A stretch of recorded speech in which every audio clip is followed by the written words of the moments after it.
The Baroda central cooperative bank ખાતે જેતપુર પાવી તાલુકાના દૂધ ડેરીના જે સભાસદો છે એટલે કે ખાતેદારો છે, જે લોકો છેલ્લા 2 મહિનાથી અહીંયા દૂધનો પગાર લેવા માટે, ખાતા ખોલાવવા માટે, એટીએમ લેવા માટે ધક્કા ખાઈ રહ્યા છે.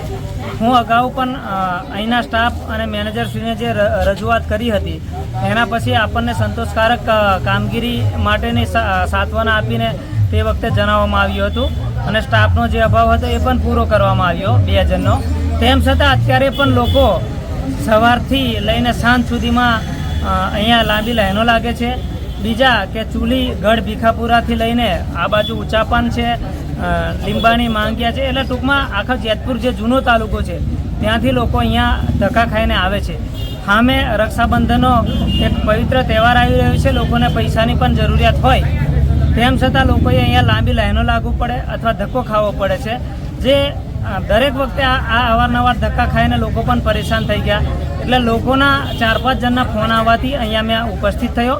આજે અમે આ તાળું લઈને જ આવ્યા હતા અને અહીંયા કોઓપરેટિવ બેંકે તાળું મારવાનો આજનો અમે પ્રોગ્રામ કર્યો હતો.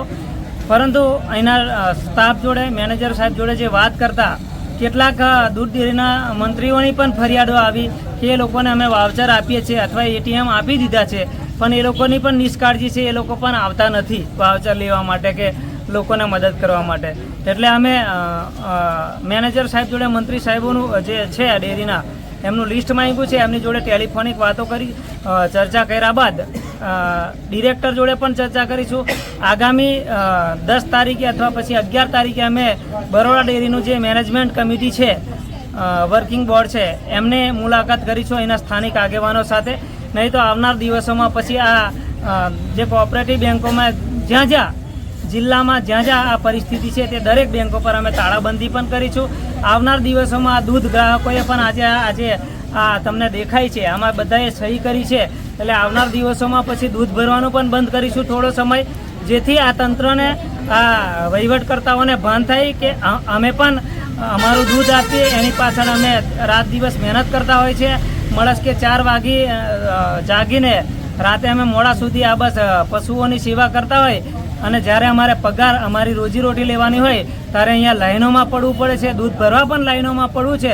એ હવે કોઈ પણ સંજોગોમાં ચલાવી લેવામાં આવશે નહીં, કારણ કે પછી તો દૂધ ભરવાનો પણ બહિષ્કાર થશે, જેથી મંડળીઓને પણ તાળા વાગશે અને આવી બેંકોને પણ તાળા વાગશે અને એના દ્વારા જે પણ અધિકારીઓ છે જે દૂધના મેવા ખાય છે એ લોકોને પણ રોજીરોટીનો સવાલ ઊભો થશે એવી લોકોની પણ ચીમકી છે અને એમના વતી અમારી પણ એવી માંગણી અને ચીમકી આપીએ છીએ.